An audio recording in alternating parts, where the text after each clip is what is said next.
सर्वप्रथमे मु प्रभु को धन्यवाद देउछि। तत्सहित आपण समस्त को प्रभु जीशुख्रीष्ट मधुर नाम मो प्रेस्तल एवं नमस्कार मु ज्ञापन करुछि। प्रभु आम समस्त को अनुग्रह करंतु, दया करंतु जे परमेश्वर गोटे सुजोग देइछंती आमे तांकर वाक्यरु शिखिबा पाए। प्रिय माने आपण माने केते थर केते दिन केते वर्ष आपण माने परमेश्वर वाक्य को सुनी आसुछंती। आज मध्य परमेश्वर पुनर्बार आपण मानक मते गोटे सुजोग देइछंती जेपरि आमे तांकरी पवित्र शास्त्र रु शिखिबा पाए। मु परमेश्वर को धन्यवाद देउछि सुंदर अवकाश पाए। तो ई समय रे मु आपण मानकु परमेश्वर वाक्य रु किछि कथा कहू मु आपण मानकु उत्साहित करबा को चाहे। आज जो विषय आम कथबार्ता हेबा अर्थात आज शीर्षक आम जो विषय आम शिखिबा को जिबा सेही विषय हेला जीशुख्रीष्ट एही जगत को काहींकी आसिले। अनेक समय रे आपण माने जानी थिबे जे डिबेट हुए, युक्तितर्क हुए जीशु केबे जन्म हेले, केते तारीख रे से जन्म हेले, केउ मासरे जन्म हेले, केउठारे जन्म हेले, विभिन्न प्रकार डिबेट करा जाए। किंतु मु कहबा पई चाहे जीशु केउठारे जन्म हेले, केबे जन्म हेले, केते तारीख रे जन्म हेले यह आम पाई इम्पोर्टाट विषय नुहे। किंतु जीशु काहींकी एई धरा पृष्ठ रे जन्म ग्रहण कले यह आम पाई बहुत जरूरी अटे। तो आज आम अल्प समय परमेश्वर वाक्य चिंता करके देखिबा। एही संबंध रे आपण माने प्रभु दास मानक ठारू अनेक वाक्य शुणिथिबे, अनेक थर आपण माने सहभागिता मध्य परमेश्वर वाक्य ध्यान करी आपण माने शिखिथिबे। तथापि मु पुनर्बार आपण मानकु एही वाक्यर केतोटी कथा मु आपण मानकु कहिबा पई चाहे।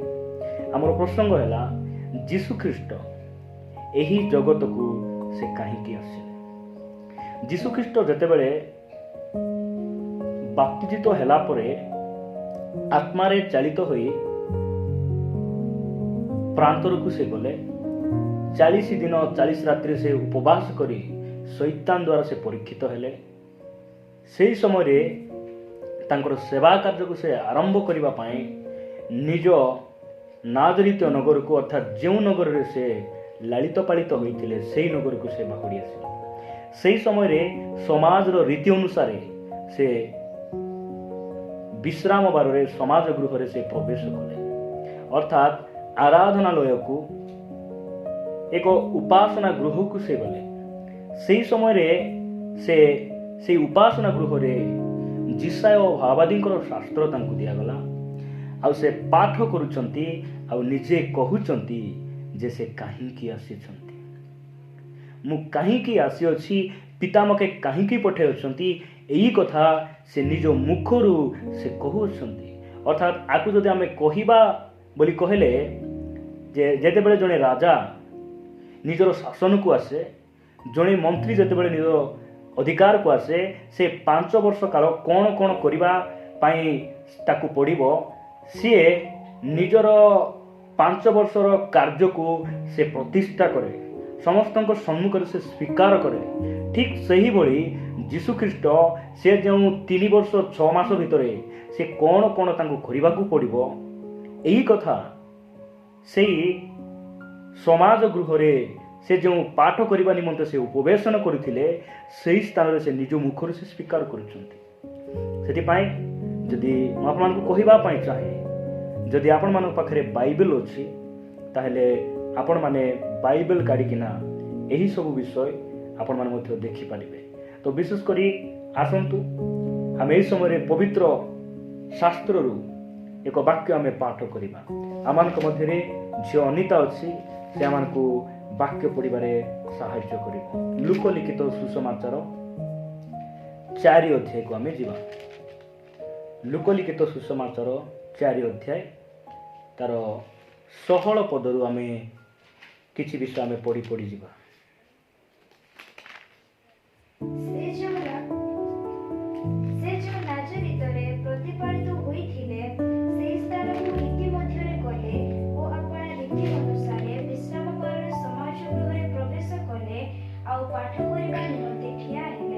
ठिया हेले आम ये देखुचु जे कौन बोली लिखा जाउची से जो नाजरित प्रतिपालित होइथिले ସେହି ସ୍ଥାନକୁ ଇତିମଧ୍ୟକୁ ଗଲେ ଓ ଆପଣା ରୀତି ଅନୁସାରେ ବିଶ୍ରାମ ବାରରେ ସମାଜ ଗୃହରେ ପ୍ରବେଶ କଲେ।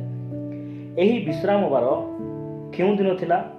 ଆପଣମାନେ ଜାଣିଥିବେ ଯେ ସପ୍ତମ ଦିନ ହେଉଛି ବିଶ୍ରାମ ଦିନ ଅର୍ଥାତ୍ ଶନିବାର ଦିନ। ଏହି ଦିନ ଯୀଶୁଖ୍ରୀଷ୍ଟ ସମାଜର ରୀତି ଅନୁସାରେ ସେ କେଉଁଠାକୁ ଯାଉଛନ୍ତି? ସେ ଆରାଧନାଳୟକୁ ଅର୍ଥାତ୍ ଉପାସନା ଗୃହକୁ ସେ ଯାଉଛନ୍ତି। ମୁଁ ଆପଣମାନଙ୍କୁ କହିବା ପାଇଁ ଚାହେଁ ଉପାସନାର ଦିନରେ ପ୍ରାର୍ଥନାର ଦିନରେ ଅର୍ଥାତ୍ ରବିବାର ଦିନରେ ଆଜି ଦିନରେ ଆମେ ବିଶ୍ରାମ ଦିନକୁ ଆମେ ପାଳନ କରୁନୁ, ଆମେ ବିଜୟର ଦିନକୁ ଆମେ ପାଳନ କରୁଛୁ। ତ ବିଜୟ ଦିନରେ ଯେଉଁ ଉପାସନା ଆମେ କରୁଛୁ ସେହି ଦିନରେ ଆପଣମାନେ କେଉଁଠାକୁ ଯାଉଛନ୍ତି? ଯୀଶୁଖ୍ରୀଷ୍ଟ ସେ ସ୍ୱୟଂ ପରମେଶ୍ୱର ହେଲେ ମଧ୍ୟ ନିୟମକୁ ସେ ଭାଙ୍ଗି ନାହାନ୍ତି, ସେ ସମାଜର ରୀତିକୁ ସେ ଭାଙ୍ଗି ନାହାନ୍ତି।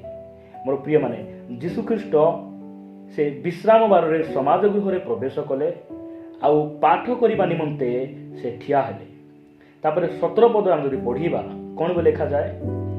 ସେଥିରେ ଯିଶାୟା ଭାବବାଦୀଙ୍କ ପୁସ୍ତକ ତାହାଙ୍କୁ ଦିଆଗଲା ଆଉ ସେ ତାହା ଫିଟାଇ ଯେଉଁ ସ୍ଥାନରେ ଏହି ବାକ୍ୟ ଲିଖିତ ଅଛି ତାହା ପାଇଲେ। ଏହା ଯଦି ଆପଣମାନେ ଜାଣିବା ପାଇଁ ଚାହୁଁଛନ୍ତି ଯେ ଯିଶାୟ 61 ଅଧ୍ୟାୟରେ ଏହି ବାକ୍ୟ ଆପଣମାନଙ୍କୁ ମିଳିବ ତ 18 ପଦ ଆମେ ପଢିବା। ପ୍ରଭୁଙ୍କର ଆତ୍ମା ମୋ ଠାରେ ଅଧିଷ୍ଠିତ ଯେଣୁ ଦିନହୀନମାନଙ୍କ ନିକଟରେ ସୁସମାଚାର ପ୍ରଚାର କରିବା ନିମନ୍ତେ ସେ ମୋତେ ଅଭିଷିକ୍ତ କରିଅଛନ୍ତି ବନ୍ଦୀମାନଙ୍କ ନିକଟରେ ମୁକ୍ତି ଓ ଅନ୍ଧମାନଙ୍କ ନିକଟରେ ଦୃଷ୍ଟି ଲାଭର ବିଷୟ ଘୋଷଣା କରିବାକୁ, ପୁଣି ଉପଦ୍ରବ ପ୍ରାପ୍ତ ଲୋକମାନଙ୍କୁ ମୁକ୍ତ କରିବାକୁ। ଆମେ 19 ପଦ ପଢିବା ଆଉ ଥରେ। ଆଉ ପ୍ରଭୁଙ୍କ ଅନୁଗ୍ରହ ବର୍ଷ ଘୋଷଣା କରିବାକୁ ସେ ମୋତେ ପ୍ରେରଣ କରିଅଛନ୍ତି। ପ୍ରିୟମାନେ ଏଠି ସ୍ପଷ୍ଟ ଭାବରେ ଆମେ ଦେଖୁଛୁ ଯେ ପ୍ରଭୁଙ୍କର ଆତ୍ମା ମୋ ଠାରେ ଅଧିଷ୍ଠିତ ଯେଣୁ ଦିନହୀନମାନଙ୍କ ନିକଟରେ ସୁସମାଚାର ପ୍ରଚାର କରିବା ନିମନ୍ତେ ସେ ମୋତେ ଅଭିଷିକ୍ତ କରିଅଛନ୍ତି, ବନ୍ଦୀମାନଙ୍କ ନିକଟରେ ମୁକ୍ତି ଓ ଅନ୍ଧମାନଙ୍କ ନିକଟରେ ଦୃଷ୍ଟି ଲାଭର ବିଷୟ ଘୋଷଣା କରିବାକୁ, ପୁଣି ଉପଦ୍ରବ ପ୍ରାପ୍ତ ଲୋକମାନଙ୍କୁ ମୁକ୍ତ କରିବାକୁ ଆଉ ପ୍ରଭୁଙ୍କ ଅନୁଗ୍ରହର ବର୍ଷ ଘୋଷଣା କରିବାକୁ ସେ ମୋତେ ପ୍ରେରଣ କରିଅଛନ୍ତି। ଅନ୍ତତଃ ଆପଣମାନେ ଦେଖୁଥିବେ ଯେ 5ଟା ବିଷୟ ଯୀଶୁଖ୍ରୀଷ୍ଟ ସେ ସ୍ପଷ୍ଟ ଭାବରେ କହୁଛନ୍ତି। ଏଠାରେ ଯୀଶୁଖ୍ରୀଷ୍ଟ ସେ ନିଜ ଜଗତକୁ ଆସିବାର 5ଟି କାରଣ ନିଜ ମୁଖରେ ସେ କହୁଛନ୍ତି। ମୋର ପ୍ରିୟମାନେ ଆ ପୂର୍ବରୁ ଆପଣମାନଙ୍କୁ ମୁଁ ଗୋଟେ କଥା କହିବା ପାଇଁ ଚାହେଁ। ଯୀଶୁଖ୍ରୀଷ୍ଟଙ୍କର ଅଭିଷେକ କାହା ପାଇଁ ଥିଲା? ସେ ନିଜେ କହୁଛନ୍ତି ଯେ ପ୍ରଭୁଙ୍କର ଆତ୍ମା ମୋ ଠାରେ ଅଧିଷ୍ଠିତ ଯେଣୁ ଦିନହୀନ ମାନଙ୍କ ନିକଟରେ ସୁସମାଚାର ପ୍ରଚାର କରିବା ନିମନ୍ତେ ସେ ମୋତେ ଅଭିଷିକ୍ତ କରିଅଛନ୍ତି। ଆମେ ପାଳକ ପ୍ରଚାରକ ଭାବରେ ଆମେ ଯେଉଁ ଅଭିଷେକ ପାଇଛୁ କାହା ପାଇଁ ଅଟେ? ମୋର ପ୍ରିୟମାନେ ଆଜି ମୁଁ କହିବା ପାଇଁ ଚାହେଁ ପବିତ୍ର ଆତ୍ମାଙ୍କର ଫଳ ନିଜ ପାଇଁ ଅଟେ। ପୁନର୍ବାର ମୁଁ ଆପଣଙ୍କୁ କହିବା ପାଇଁ ଚାହେଁ ପବିତ୍ର ଆତ୍ମାଙ୍କ ଫଳ ନିଜ ପାଇଁ ଅଟେ, କିନ୍ତୁ ପବିତ୍ର ଆତ୍ମାଙ୍କ ବରଦାନ ନିଜ ପାଇଁ ନୁହେଁ, ତାହା ଅନ୍ୟମାନଙ୍କ ପାଇଁ ଅଟେ। ଯୀଶୁଖ୍ରୀଷ୍ଟ ନିଜେ କହୁଛନ୍ତି ଯେ ତାଙ୍କର ଅଭିଷେକ ଅନ୍ୟମାନଙ୍କ ପାଇଁ ଥିଲା। ଯଦି ପ୍ରଭୁ ଆଜିମାନଙ୍କୁ କିଛି ବରଦାନ ଦେଇଛନ୍ତି, ପ୍ରଚାର କରିବାର ଦାନ, ସୁସ୍ଥତା କରିବାର ଦାନ ଯଦି ପ୍ରଭୁ ଆମମାନଙ୍କୁ ଦେଇଛନ୍ତି, କାହା ପାଇଁ? ମୁଁ ଆପଣମାନଙ୍କୁ କହିବା ପାଇଁ ଚାହେଁ ଅନ୍ୟମାନଙ୍କ ପାଇଁ। ଆପଣମାନେ ଜାଣିଛନ୍ତି କି ଯେ ଏହି ଭାରତ ଦେଶରେ ବିଭିନ୍ନ ପ୍ରକାର ପ୍ରଚାରକ, ବିଭିନ୍ନ ପ୍ରକାର এই প্রকার দাস মানে যেমানে কি ভ্রাতা বলিকি খ্যাত হুঁতি মাত্র পরমেশ্বর বিরুদ্ধ କାର୍ଯ୍ୟ ଗୁଡ଼ାକ ସେମାନେ କରୁଛନ୍ତି। ମୁଁ ସେମାନଙ୍କୁ ଆଲୋଚନା କରିବା ପାଇଁ ଚାହେଁ ନାହିଁ, ତାଙ୍କ ବିଷୟରେ ମୁଁ କହିବା ପାଇଁ ଚାହେଁ ନାହିଁ। ମାତ୍ର ପରମେଶ୍ୱର ଆମମାନଙ୍କୁ ଯେଉଁ ଅଭିଷେକ ଦେଇଛନ୍ତି, ବରଦାନ ଦେଇଛନ୍ତି, ତାହା ମୋ ପରିବାର ପାଇଁ ନୁହେଁ, ମୋ ଲାଭ ପାଇଁ ନୁହେଁ, ମୋ ପେଟ ପାଇଁ ନୁହେଁ, କାହା ପାଇଁ ଅଟେ? ତାହା ଅନ୍ୟମାନଙ୍କ ପାଇଁ। କିନ୍ତୁ ମୁଁ ବହୁତ ଗୁଡ଼ାଏ ସଭାରେ ଯାଇଛି, ଦେଖିଛି ଯେ ପ୍ରାର୍ଥନା କରିବା ପାଇଁ କିଛି ଫିଜ୍ ବାନ୍ଧିବାକୁ ପଡ଼େ। ସେମାନେ କହନ୍ତି ଯେ ତୁମକୁ ଯଦି ସ୍ପେଶିଆଲ ପ୍ରାର୍ଥନା କରିବାକୁ ହେଲେ ଏତେ ଟଙ୍କା ଦେବାକୁ ପଡ଼ିବ। ଯୀଶୁଖ୍ରୀଷ୍ଟ ସେ ଯେତେବେଳେ 12 ପ୍ରେରିତଙ୍କୁ ସେ ପ୍ରେରଣ କରୁଛନ୍ତି, ସେହି ସମୟରେ ସେ ଗୋଟେ କଥା କହୁଛନ୍ତି। ମୁଁ ଆପଣମାନଙ୍କୁ ଆଉ ଗୋଟେ ବାକ୍ୟ ଆପଣମାନଙ୍କ ସମ୍ମୁଖରେ ପଢ଼ିବା ପାଇଁ ଚାହେଁ। ଆମେ ମାଥିଉ ଲିଖିତ ସୁସମାଚାର 10 ଅଧ୍ୟାୟ 8 ପଦ ମୁଁ ଆପଣମାନଙ୍କ ସମ୍ମୁଖରେ ପଢ଼ିବା ପାଇଁ ଚାହେଁ। ପୁନର୍ବାର ମୁଁ ଆପଣମାନଙ୍କୁ କହୁଛି ଯେ ଆପଣମାନଙ୍କ ପାଖରେ ଯଦି ବାଇବେଲ ଅଛି, ଆପଣମାନେ ପବିତ୍ର ଶାସ୍ତ୍ରକୁ ଖୋଲନ୍ତୁ ଏବଂ ଆପଣମାନେ ଜାଣନ୍ତୁ, ପଢ଼ନ୍ତୁ, ଯଦ୍ୱାରା ଆପଣମାନେ ଅନ୍ୟମାନଙ୍କୁ ମଧ୍ୟ ଶିଖାଇ ପାରିବେ ଏବଂ ନିଜେ ମଧ୍ୟ ଶିଖିପାରିବେ। 8 ପଦ ଆମେ ପଢ଼ିବା। ମାଥିଉ ଲିଖିତ ସୁସମାଚାର 10 ଅଧ୍ୟାୟ 8 ପଦ। ପୀଡ଼ିତମାନଙ୍କୁ ସୁସ୍ଥ କର, ମୃତମାନଙ୍କୁ ଉଠାଅ, କୁଷ୍ଠୀମାନଙ୍କୁ ତୁମେ ସୂଚୀ କର, ଭୂତମାନଙ୍କୁ ଛଡ଼ାଅ, ତୁମ୍ଭେମାନେ ବିନା ମୂଲ୍ୟରେ ପାଇଛ, ବିନା ମୂଲ୍ୟରେ ଦାନ କର। କେତେ ସ୍ପଷ୍ଟ ଭାବରେ ଲେଖାଯାଏ ମୋର ପ୍ରିୟମାନେ। ଆଜି ଯେଉଁମାନେ ପ୍ରାର୍ଥନା କରିବା ପାଇଁ ମୂଲ୍ୟକୁ ଖୋଜନ୍ତି, ପ୍ରଚାର କରିବା ପାଇଁ ମୂଲ୍ୟକୁ ଖୋଜନ୍ତି, ଆମେମାନେ ଆମମାନଙ୍କର ଅଭିଷେକ କାହା ପାଇଁ ଅଟେ? ପ୍ରଭୁ ଦେଇଥିବା ବରଦାନ କାହା ପାଇଁ ଅଟେ? ପ୍ରିୟ ପ୍ରଭୁଙ୍କ ଲୋକମାନେ, ଯଦି ଆମେ ପରଭାଷାରେ କଥା କହୁଛୁ, ନିଜ ପାଇଁ ନୁହେଁ, ତାହା ମଣ୍ଡଳୀର ନିଷ୍ଠା ପାଇଁ ଅଟେ। ଆମେ ଯଦି ପ୍ରାର୍ଥନା କରିବା ଦ୍ୱାରା ଭୂତ ବାହାରି ଯାଉଛି, ନିଜ ପାଇଁ ନୁହେଁ, ଅନ୍ୟ ପାଇଁ। ଆଜି ବହୁତ ଗୁଡ଼ାଏ ବରଦାନ ମନୁଷ୍ୟ ନିଜ ପାଇଁ ବୋଲି ବ୍ୟବହାର କରୁଛି। ପାଇଥିବା ବରଦାନ, ପାଇଥିବା ଅଭିଷେକ ବହୁତ ଗୁଡ଼ାଏ ଲୋକ ନିଜ ପାଇଁ, ନିଜ ମିନିଷ୍ଟ୍ରି ପାଇଁ, ନିଜ ପରିବାର ପାଇଁ ବ୍ୟବହାର କରୁଛନ୍ତି। ବାଳକମାନଙ୍କୁ ମଧ୍ୟ ପରମେଶ୍ୱର ଏହି ବାକ୍ୟ ଦ୍ୱାରା କିଛି କହିବା ପାଇଁ ଚାହାନ୍ତି ଯେ ମୁଁ ଦେଇଥିବା ବରଦାନ ତୋ ପାଇଁ ନୁହେଁ, ଅନ୍ୟମାନଙ୍କ ପାଇଁ ଅଟେ। ଯୀଶୁଖ୍ରୀଷ୍ଟଙ୍କର ଅଭିଷେକ ତାଙ୍କ ନିଜ ପାଇଁ ନଥିଲା, ଅନ୍ୟମାନଙ୍କ ପାଇଁ। କାହା ପାଇଁ? ସେ 5ଟା କାରଣ ସେ କହୁଛନ୍ତି ମୋର ପ୍ରିୟମାନେ। ପ୍ରଥମରେ ସେ କହୁଛନ୍ତି ଦିନହୀନ ମାନଙ୍କ ନିକଟରେ ସୁସମାଚାର ପ୍ରଚାର କରିବାକୁ ସେ ଆସିଥିଲେ। ପ୍ରଥମ ବିଷୟ, ଯୀଶୁଖ୍ରୀଷ୍ଟ କାହିଁକି ଆସିଥିଲେ? ଦିନହୀନ ମାନଙ୍କ ନିକଟରେ ସୁସମାଚାର ପ୍ରଚାର କରିବା ପାଇଁ। ସୁସମାଚାର ବୋଲି କହିଲେ ଆପଣମାନେ ଜାଣିଥିବେ ଯେ ସୁସମ୍ବାଦ। ସେ ସୁସମ୍ବାଦ କ'ଣ ନା? ଯୀଶୁଖ୍ରୀଷ୍ଟଙ୍କର ଜନ୍ମ, ଯୀଶୁଖ୍ରୀଷ୍ଟଙ୍କର ମୃତ୍ୟୁ, ଯୀଶୁଖ୍ରୀଷ୍ଟଙ୍କର ପୁନରୁତ୍ଥାନ, ସ୍ୱର୍ଗାରୋହଣ, ଏହାକୁ ଆମେ ସୁସମାଚାର ବୋଲି କହୁ। ତ ବିଶେଷ କରି ସୁସମାଚାର ଲୋକମାନେ ଶୁଣିବା ପାଇଁ ଇଚ୍ଛା, କିନ୍ତୁ ମୁଁ କହିବା ପାଇଁ ଚାହେଁ ସୁସମାଚାର କେବଳ ଯୀଶୁଙ୍କ ପାଖରେ ଅଛି। ଆଉ ଦିନହୀନ ମାନଙ୍କ ନିକଟରେ ସେ ସୁସମାଚାର ପ୍ରଚାର କରିବା ପାଇଁ ସେ ଆସିଲେ। ସେଥିପାଇଁ ପ୍ରିୟ ପ୍ରଭୁଙ୍କ ଲୋକମାନେ, ଦିନହୀନ ବୋଲି କହିଲେ ଆମେ କ'ଣ ବୁଝୁ? ଯୀଶୁଖ୍ରୀଷ୍ଟ ପାର୍ବତୀ ଉପଦେଶରେ କହିଲେ ଯେ ଆତ୍ମାରେ ଦିନହୀନ ଲୋକେ ଧନ୍ୟ, କାରଣ ସ୍ୱର୍ଗ ରାଜ୍ୟ ସେମାନଙ୍କର। ଏଠାରେ ଯୀଶୁ କହୁଛନ୍ତି ଯେ ଦିନହୀନ ମାନଙ୍କ ନିକଟରେ ସୁସମାଚାର ପ୍ରଚାର କରିବାକୁ ମୁଁ ଆସିଅଛି, ଅର୍ଥାତ୍ ପିତା ମୋତେ ପ୍ରେରଣ କରିଅଛନ୍ତି। ଦିନହୀନ ଲୋକମାନେ ହିଁ, ଆତ୍ମାରେ ଦିନହୀନ ହେଉଥିବା ଲୋକମାନେ ହିଁ, ସେମାନେ ହିଁ ବାକ୍ୟ ଗ୍ରହଣ କରିପାରିବେ, ଶୁଣିପାରିବେ। କିନ୍ତୁ ସେହି ସମୟରେ ଆତ୍ମାରେ ଦିନହୀନ ଭାବରେ, ଅର୍ଥାତ୍ ବାକ୍ୟ ଶୁଣିବାକୁ ଆକୁଳ ହେବା ଲୋକ, କ୍ଷୁଧିତ ହେବା ଲୋକ ବହୁତ କମ୍ ଥିଲେ। କିନ୍ତୁ ଯୀଶୁ ସେହି ପ୍ରକାର ଲୋକମାନଙ୍କୁ ସେ ଖୋଜିବାକୁ ଚାହୁଁଥିଲେ। ଦିନହୀନ ବୋଲି କହିଲେ ମୁଁ ଆପଣଙ୍କୁ ଗୋଟେ ଉଦାହରଣ ଦେବା ପାଇଁ ଚାହେଁ। ଜଣେ ଭିକାରୀ ଯଦି ଆପଣଙ୍କ ଘରେ ପ୍ରତିଥର ଭିକ ମାଗିବା ପାଇଁ ଆସୁଛି, ପ୍ରଥମ ଥର ଆସିବ, ଦ୍ୱିତୀୟରେ ମଧ୍ୟ ଆସିବ, ତୃତୀୟରେ ମଧ୍ୟ ଆସିବ। କାହିଁକି? ଜଣେ ଭିକାରୀ ପାଖରେ ଭିକ ମାଗିବାକୁ ତାକୁ ଲାଜ ଲାଗେ ନାହିଁ।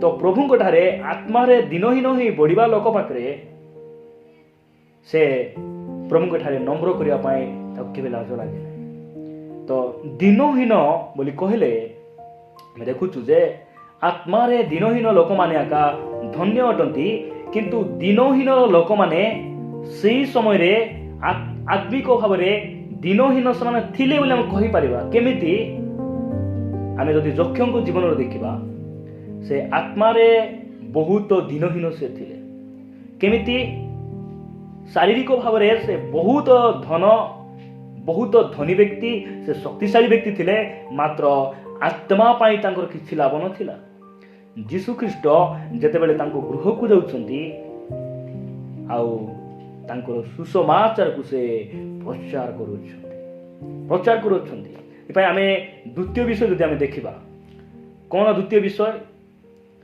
जे बंदी मानक निकटरे मुक्ति बंदी मानक निकटरे मुक्ति घोषणा करबा पाए यहा आसिले जो माने कि संसार बंधन अच्छी पापर बंधन अच्छी यही पापर बंधन छिंडेबा पाई जीशु ख्रीष्ट जगत को आसिले मोर प्रिय माने यह जीशु ख्रीष्ट निजे निज मुखरे स्वयं से यही कथा मान को कहिसंती कोन पाई से आसिले द्वितीय विषय में देखुचु जे बंदी मानक निकटरे मुक्ति यह घोषणा करबा पाई से आसिले केमिति मुक्ति 3 वर्ष 6 मास रे से केउ केउ कार्य करिवे यह से कहू अच्छी मुझे कहवा चाहे जे एक छोटिया उदाहरण मु बाइबल आपको देखा चाहे लोकलिखित सुसमाचार 13 अध्याय 12 जीसु ताहाकु देखि पाखु डाकी कहिले हे नारी तुमर दुर्बलतार मुक्त हेलो देखुछु आमे जीसु ताहाकु देखि पाखु डाकी कहिले हे नारी तुम्हारो दुर्बलतार मुक्त हेलो आप जानी जे 11 पद आम पढ़ुछु से 18 वर्ष पर्यंत गोटे दुर्बलकारी आत्मा द्वारा आविष्ट जड़े स्त्री लोक सेठारे थिला जे गोटे विश्राम बार समाज गृह शिक्षा देउथिबा समय से 18 वर्षर जड़े कुब्जा स्त्री से परमेश्वर जीशु ख्रीष्टंकर सहभागितार से बसी जीशु तांकु डाकिकिना कहले जे तुम्भे तुमर दुर्बलतारू तुम मुक्त हेला एहा जेतेबेले जीशु ख्रीष्ट तांको जीवन रे कार्य करूछंती सेही समय सेठारे थिबा लोक माने कहउचंती कोन बोली कहउचंती कार्य करिबा निमंते हमकु 6 दिन दिया जाईछि किंतु एही सबु सुस्थ हेबाटा तुमे विश्राम बार तुमे आसो नै अन्य दिन आस जीशु से समय कौन बोली कहउचंती 15 पदरे किंतु प्रभु तांकु उत्तर देले रे कपटी माने तुमे माने प्रत्येक कोन विश्राम बार रे आपना आपना बलद किंबा गध गुहाल रु पिटाई घेनी जाई पानी पियाओ नाही 16 पदरे से कहउचंती तेबे देख 18 वर्ष व्यापी शैतान द्वारा आबद अब्राहम को कन्या एही स्त्री लोकटी कौन विश्राम बार रे अपना बंधन रु मुक्त हेबार आवश्यक नथिला एठारे आमे देखुचु जे जीशु ख्रीष्ट शैतान रो बंधन रे मुक्त होइथिबा प्रत्येक लोक मानकु शैतान रो बंधन रे बांधी होइथिबा प्रत्येक लोक मानकु से मुक्त करिबा पई आसे आ बाइबल कहे जे 18 वर्ष धरी बंधन रे बांधी होइथिबा सेही कुब्जा स्त्री को जीशु ख्रीष्ट मुक्त करथिले मु आपन को कहिबा पई चाहे आपण माने क्यों बंधन रे अछंती कि आपण मान को क्यों विषय प्रभु रे बढ़िया पई बाधा देउछि कि आपण माने ए वाक्य को ग्रहण करंतु जीशु आपण मान को छाड़े पड़िथिबा प्रतिबंधक को सेही बंधन को से छिंडै देबे जो द्वारा आपण माने प्रभु रे आपण माने बढ़ी परिबे मोर प्रिय माने तृतीय विषय हम देखुछु अंध मानक निकट रे दृष्टि लाभर विषय घोषणा करबा पई आसी अंध मानक निकट रे दृष्टि लाभर विषय घोषणा करबा पई आसी अंध बोली आमे काकु कहू जो माने कि ଯୀଶୁ କହିଲେ ମାଥ୍ୟୁ 23 ଅଧ୍ୟାୟରେ କଣ ବୋଲି କହିଲେ ଯେ ରେ ଅନ୍ଧ ପଥ ପ୍ରଦର୍ଶକ ମାନେ, ତୁମ୍ଭେ ମାନେ ମନୁଷ୍ୟର ରୀତିନୀତିକୁ ଧରି ପରମେଶ୍ୱରଙ୍କର ଆଜ୍ଞାକୁ ପରିତ୍ୟାଗ କରି ମନୁଷ୍ୟର ରୀତିନୀତିକୁ ଈଶ୍ୱରଙ୍କର ଉପଦେଶ ବାଣୀ ବୋଲି ତୁମେ ଧରି ବସିକିନା ଈଶ୍ୱରଙ୍କର ଆଜ୍ଞାକୁ ତୁମେ ବ୍ୟର୍ଥ କରିଅଛ। ଅନ୍ଧ ବୋଲି ଆମେ କାହାକୁ କହୁ? ଏହି ଯେଉଁ ଅନ୍ଧ କଥା ଯୀଶୁଖ୍ରୀଷ୍ଟ କହୁଛନ୍ତି, ଆକୁ ଆମେ ଶାରୀରିକ ଅନ୍ଧ ବୋଲି ବି କହିପାରୁ ଏବଂ ଆତ୍ମିକ ଦୃଷ୍ଟିରେ ମଧ୍ୟ ଅନ୍ଧ ବୋଲି ଆମେ କହିପାରୁ। ଅନ୍ଧ କେଉଁମାନେ? ଯେଉଁମାନେ ଲେଖା ନଥିବା କାମ କରନ୍ତି, ଅର୍ଥାତ୍ ଶାସ୍ତ୍ରରେ ଯୋଉଟା ଲେଖା ନଥିବ ସେହି କାର୍ଯ୍ୟକୁ ସେମାନେ କରନ୍ତି, ସେମାନେ ଅନ୍ଧ ଅଟନ୍ତି। କେଉଁମାନେ ଅନ୍ଧ ଅଟନ୍ତି? ଯେ ଶୈତାନ ସେମାନଙ୍କର ଆତ୍ମିକ ଚକ୍ଷୁକୁ ଅନ୍ଧ କରି ରଖେ। ଆଜି ବହୁତ ଗୁଡ଼ାଏ ଲୋକ ପରମେଶ୍ୱରଙ୍କର ପବିତ୍ର ବାକ୍ୟ ଅନୁସାରେ ସେମାନେ ଜୀବନଯାପନ କରୁନାହାନ୍ତି, ସେମାନେ ପରମ୍ପରା ଅନୁସାରେ ସେମାନେ ଜୀବନଯାପନ କରୁଛନ୍ତି। ମୁଁ କହିବା ପାଇଁ ଚାହେଁ, ବାକ୍ୟରେ ଯୋଉଟା ଲେଖା ନାହିଁ ସେହି କାର୍ଯ୍ୟକୁ ଯଦି ଆମେ କରୁଛୁ, ପ୍ରିୟମାନେ, ଆମେ ଅନ୍ଧ ଅଟୁ।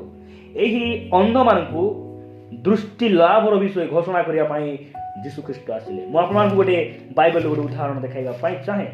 ପ୍ରେରିତ ପୁସ୍ତକ 17 ଅଧ୍ୟାୟ, ପ୍ରେରିତ ପୁସ୍ତକ 17 ଅଧ୍ୟାୟକୁ ଆସନ୍ତୁ।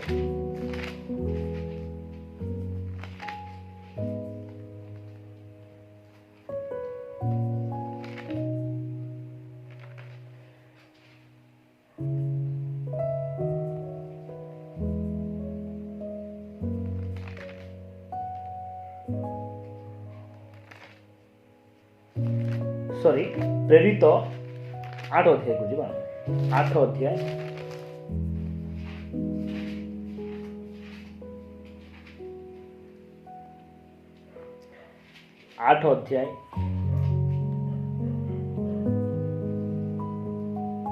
10 ପଦ ଆମେ ପଢିବା।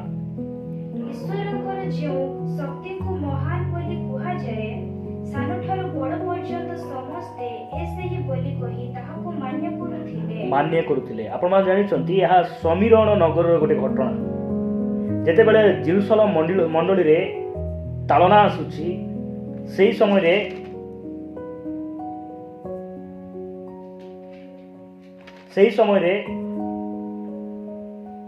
ସମସ୍ତ ବିଶ୍ୱାସୀ ମାନେ ପ୍ରେରିତ ମାନଙ୍କ ଛଡ଼ା ସମସ୍ତେ ଛିନଭିନ୍ନ ହେଇଯାଉଛନ୍ତି। ସେହି ସମୟରେ ମଣ୍ଡଳୀର ଜଣେ ଭାଇ, ଜଣେ ସଭ୍ୟ ଯେ କି ଫିଲିପ, ସେ ସମୀରଣୀୟ ନଗର ପ୍ରଧାନ ନଗରରେ ଯାଇ ଈଶ୍ୱରଙ୍କ ସୁସମାଚାର ସେ ଘୋଷଣା କରୁଛନ୍ତି। ସେହି ନଗରରେ ଏହି ପ୍ରକାର ଲୋକମାନେ ଅଛନ୍ତି ଯେ ସେମାନଙ୍କର ଆତ୍ମିକ ଚକ୍ଷୁ ଅନ୍ଧ ଅଟେ। ମୁଁ କହିବା ପାଇଁ ଚାହେଁ, କେମିତି ଅନ୍ଧ ଅଟେ? ଯେ ସିମୋନ ନାମକ ଜଣେ କୁହୁକ କର୍ମକାରୀ ସେଠାରେ ସେ ରହୁଥିଲେ। ଆମେ ଯଦି 9 ପଦ ପଢିବା, ଆମେ ସେଠାରେ ଜାଣିପାରିବା। କିନ୍ତୁ ସିମୋନ ନାମକ ଜଣେ ଲୋକ ଏଥିପୂର୍ବେ ସେହି ନଗରରେ କୁହୁକ କର୍ମ କରି ନିଜକୁ ଜଣେ ମହାପୁରୁଷ ବୋଲି କହି ସମୀରଣୀୟ ଜାତିକି ଆଚମ୍ବିତ କରୁଥିଲା। ସମୀରଣୀୟ ଜାତିକୁ ସେ ଆଚମ୍ବିତ କରୁଥିଲା। ଆଉ 10 ପଦ କହେ, ଈଶ୍ୱରଙ୍କର ଯେଉଁ ଶକ୍ତିକୁ ମହାନ ବୋଲି କୁହାଯାଏ, ସାନ ଠାରୁ ବଡ଼ ପର୍ଯ୍ୟନ୍ତ ସମସ୍ତେ ସେ ଏହି ବୋଲି କହି ତାହାକୁ ମାନ୍ୟ କରୁଥିଲେ। ଆଜି ଖ୍ରୀଷ୍ଟିଆନ ସମାଜରେ ମଧ୍ୟ ଏହି ପ୍ରକାର ସେମାନେ ଅନ୍ଧ ଅଟନ୍ତି ଯେ ସେମାନେ ଯେଉଁ ପରମେଶ୍ୱରଙ୍କୁ ପୂଜା କରୁଛନ୍ତି, ଯେଉଁ ପରମେଶ୍ୱରଙ୍କ ନିମନ୍ତେ ସେମାନେ ଆରାଧନା କରୁଛନ୍ତି, ତାଙ୍କୁ ଜଣା ନାହିଁ। ସେଥିପାଇଁ ଏଠାରେ ଦେଖାଯାଉଛି ଯେ ଖ୍ରୀଷ୍ଟିଆନ ଅନେକ ମଣ୍ଡଳୀରେ ମଧ୍ୟ ସେମାନେ କ'ଣ କରନ୍ତି? ପ୍ରାର୍ଥନାରେ ରୁହନ୍ତି, ପ୍ରଭୁରେ ରୁହନ୍ତି। ସମସ୍ୟା କିଛି ଆସେ, ସମସ୍ୟା ଯଦି ସମାଧାନ ନ ହୁଏ, ତାହେଲେ ସେମାନେ ଧୀରେ ଖସିକିନା ଗୁଣିଆ ମାନଙ୍କ ପାଖରେ, ମାୟାବୀ ମାନଙ୍କ ପାଖରେ ସେମାନେ ଯାଆନ୍ତି। କାହିଁକି? ସେମାନେ ଭାବୁଛନ୍ତି ଯେ ସେ ତାହା ଏକା ଈଶ୍ୱରଙ୍କର ଶକ୍ତି, ପ୍ରଭୁଙ୍କ ପାଖରେ ଏହି ପ୍ରକାର ଶକ୍ତି ନାହିଁ। ଏହି ପ୍ରକାର ସେମାନଙ୍କର ଧାରଣା ଅଛି। ସେମାନଙ୍କର ଆତ୍ମିକ ଚକ୍ଷୁ ଫିଟି ନାହିଁ। କିନ୍ତୁ ଆମେ ଦେଖୁଛୁ ଏହି ସମୀରଣ ନଗରରେ ବାକ୍ୟ ଦ୍ୱାରା ସେହି ଲୋକମାନଙ୍କର ମଧ୍ୟରେ ପରମେଶ୍ୱର ଅର୍ଥାତ୍ ପ୍ରଭୁ ତାଙ୍କର ପବିତ୍ର ଆତ୍ମାଙ୍କର ଶକ୍ତି ଦ୍ୱାରା, ଫିଲିପଙ୍କର ପ୍ରଚାର ଦ୍ୱାରା, ତାଙ୍କର ଶକ୍ତିଯୁକ୍ତ ବାକ୍ୟ ଦ୍ୱାରା ତାଙ୍କର ଆଖି ଫିଟୁଛି। ମୋର ପ୍ରିୟ ମାନେ, ଆମେ ତଳକୁ ଯଦି ପଢି ଯିବା, ଆମେ ଜାଣିପାରିବା। ଆମେ ତାର 11-12 ପଦ ଆମେ ପଢି ଯିବା। ଆମେ ସେମାନେ ତାହାକୁ ମାନ୍ୟ କରୁଥିବାର କାରଣ ଏହି ଯେ ସେ ବହୁ କାଳ ହେଲା ନିଜ କୁହୁକ କର୍ମ ଦ୍ୱାରା ସେମାନଙ୍କୁ ଆଚମ୍ବିତ କରିଥିଲା। କିନ୍ତୁ ଫିଲିପ ଈଶ୍ୱରଙ୍କ ରାଜ୍ୟ ଓ ଯୀଶୁଖ୍ରୀଷ୍ଟଙ୍କ ନାମ ବିଷୟକୁ ସୁସମାଚାର ପ୍ରଚାର କରିବାରୁ ସେମାନେ ଯେତେବେଳେ ତାଙ୍କ କଥାରେ ବିଶ୍ୱାସ କଲେ ସେତେବେଳେ ପୁରୁଷ ଓ ସ୍ତ୍ରୀ ଉଭୟ ବାପ୍ତିଜିତ ହେବାକୁ ଲାଗିଲେ। ଆଉ ସିମୋନ ନିଜେ ମଧ୍ୟ ବିଶ୍ୱାସ କରି ବାପ୍ତିଜିତ ହେଲା ଓ ଫିଲିପଙ୍କ ସାଙ୍ଗେ ସାଙ୍ଗେ ରହିଲା। ଆଉ ନାନା ଲକ୍ଷଣ ଓ ମହା ଶକ୍ତିର କର୍ମ ଦେଖି ଆଚମ୍ବିତ ହେବାକୁ ଲାଗିଲା।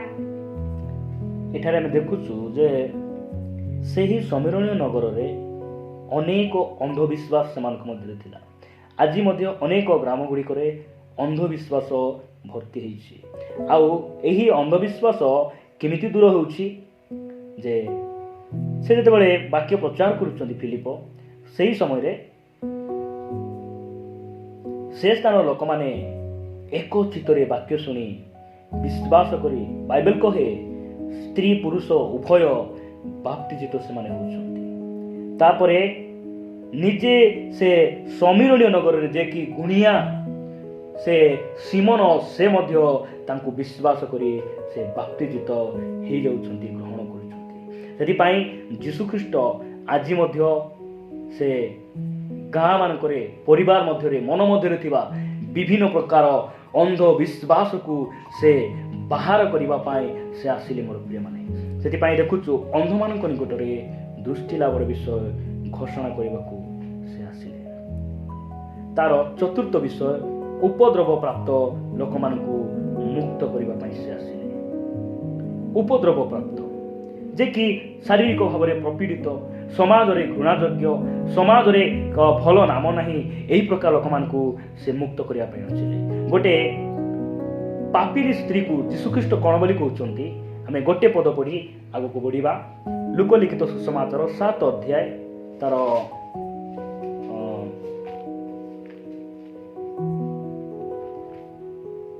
7 ଅଧ୍ୟାୟ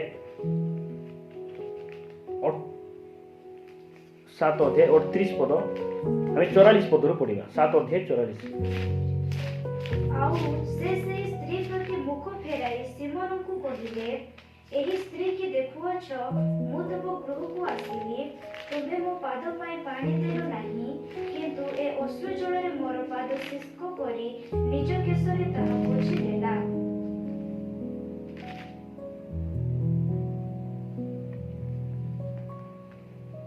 କେତେ 44 ପଦ। ତାପରେ ତୁମେ ମୋତେ ଚୁମ୍ବନ କଲ ନାହିଁ, କିନ୍ତୁ ମୁଁ ଭିତରରୁ ଆସିବା ସମୟ ଠାରୁ ଏ ମୋହର ପାଦ ଚୁମ୍ବନ କରିବାରୁ କ୍ଷାନ୍ତ ହୋଇ ନାହିଁ। ଦେଖୁଛୁ ଆମେ ଯେ ଏ ଜଣେ ପାପିନୀ ସ୍ତ୍ରୀ ବହୁତ ପାପ କରିଛି, ସମାଜରେ କାହାର ପସନ୍ଦ ନାହିଁ, ସମସ୍ତଙ୍କର ସେ ଘୃଣାଯୋଗ୍ୟ। ମାତ୍ର ସେ ଯେତେବେଳେ ଯୀଶୁଙ୍କ ନିକଟରେ ଆସୁଛି, ଯୀଶୁ ଏହି ସାହିରେ ଅଛନ୍ତି ବୋଲି ଜାଣି, ଯୀଶୁ ଏହି ନଗରରେ ଅଛନ୍ତି ବୋଲି ଜାଣି ସେ ଯେତେବେଳେ ଯୀଶୁଙ୍କ ନିକଟରେ ଆସୁଛି, ସେ ସେଇ ଘୃଣାଯୋଗ୍ୟର ପସନ୍ଦ କରୁନଥିବା ଲୋକମାନଙ୍କ ସମ୍ମୁଖରେ ଯୀଶୁ ନିଜେ ଘୋଷଣା କରୁଛନ୍ତି ଯେ ଏ ଜଣେ ମନ ଫେରାଉଥିବା ଏକ ମୋର ଗ୍ରହଣ ଯୋଗ୍ୟ ଏକ ମହିଳା ବୋଲିକିନା ସେ ଘୋଷଣା କରୁଛନ୍ତି।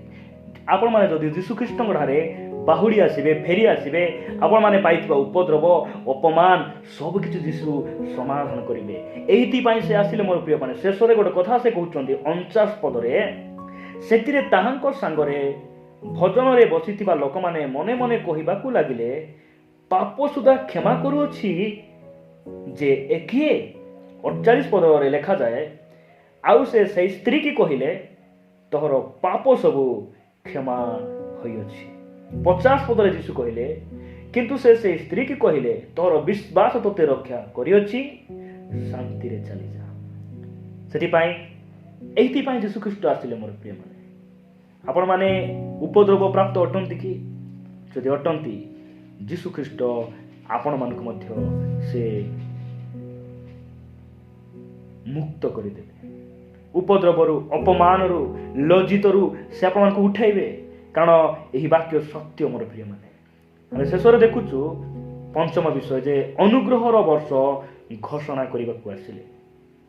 यही अनुग्रहर वर्ष बोली कहले जीशुख्रीष्ट कौन सी कैलेंडर संबंध से कहूना आप जानते जे मशांक द्वारा व्यवस्था प्रदत्त है किंतु जीशुख्रीष्ट द्वारा सत्य आ अनुग्रह उपस्थित है। मैं जाचु जे जहन लिखित सुसमाचार 1 अध्याय 17 पद मुझे देखा चाहे।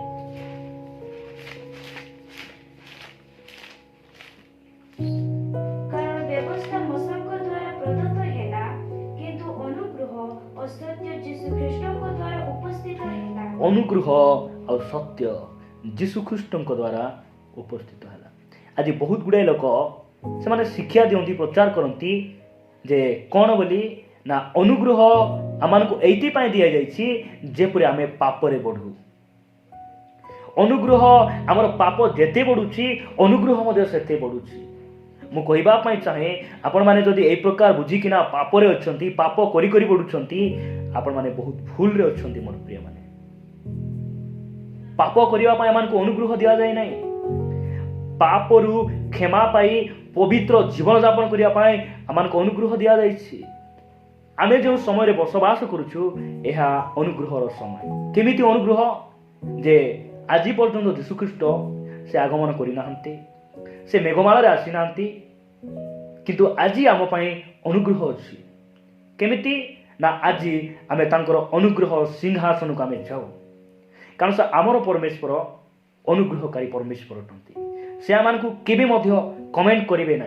पापरु फेरी आसुथिबा समय रे केबे मध्य तू तो एते पाप कलु तोते मो क्षमा देवी नाही बोली कहवा परमेश्वर नुहंती। से अनुग्रह रे बासकारी परमेश्वर। से अनुग्रह निजे अनुग्रह रे आ सत्य रे परिपूर्ण होई देहवंत ही आमान को मध्य बास कले। एही प्रकार परमेश्वर से सेति पई अनुग्रह हम पई अछि। कोन पई अछि आमे जदि पापरे अछु जदि आमे मंदतारे अछु एबे अनुग्रहर समय हमर अछि। आज ही आम अनुग्रहर सिंहासन को जाई परिबा। आसंतु आ गोटे वाक्य देखाई मो आज संदेश को समाप्त करने चाहे। एब्री पुस्तक 4 अध्याय को एब्री पुस्तक 4 अध्याय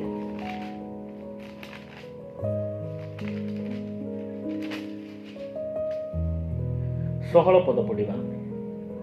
अतएव आस कृपा प्राप्ति निमंते पुणी उपयुक्त समय रे उपकार को अनुग्रह पाइबा निमंते आम्भे माने साहस रे अनुग्रह सिंहासन निकट को जाओ। देखंतु मोर प्रिय माने एब्री पुस्तकर लेखक अर्थात एही एब्री पुस्तकर लेखकर परिचय आमे जानू ना।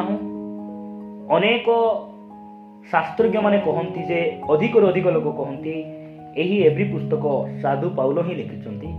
मात्र मु कहबा पई चाहे एही पुस्तकर लेखक आमे भलरे जानिछु जे कौनसी व्यक्ति नुहंती। ए बाइबल कौनसी व्यक्ति लिखि नाहंती। यद्यपि से 40 रु अधिक लोक को परमेश्वर व्यवहार कले मात्र एही बाइबल को निजे पवित्र आत्मा से लिखिचंती। तो पवित्र आत्मा आमान को मध्य लेखंती कौन बोले लेखंती अतएव आस कृपा प्राप्ति निमंते पुणी उपयुक्त समय रे उपकारक अनुग्रह पाइबा निमंते आमे माने साहस रे अनुग्रह सिंहासन निकट को जाओ।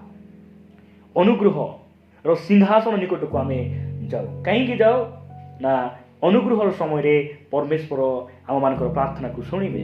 अनुग्रहर समय सरीबा को जाउची मोर प्रिय माने अनुग्रहर समय नहीं। जीशु कहउचंती देख मु शीघ्र आसुची। अनुग्रहर समय रे हमर प्रार्थना को से शुणिबे। मु आपन को आ गोटे वाक्य देखाइबा पई चाहे। प्रथम कोरिन्थियो 6 अध्याय 2 पद। प्रथम कोरिन्थियो 6 अध्याय 2 पद।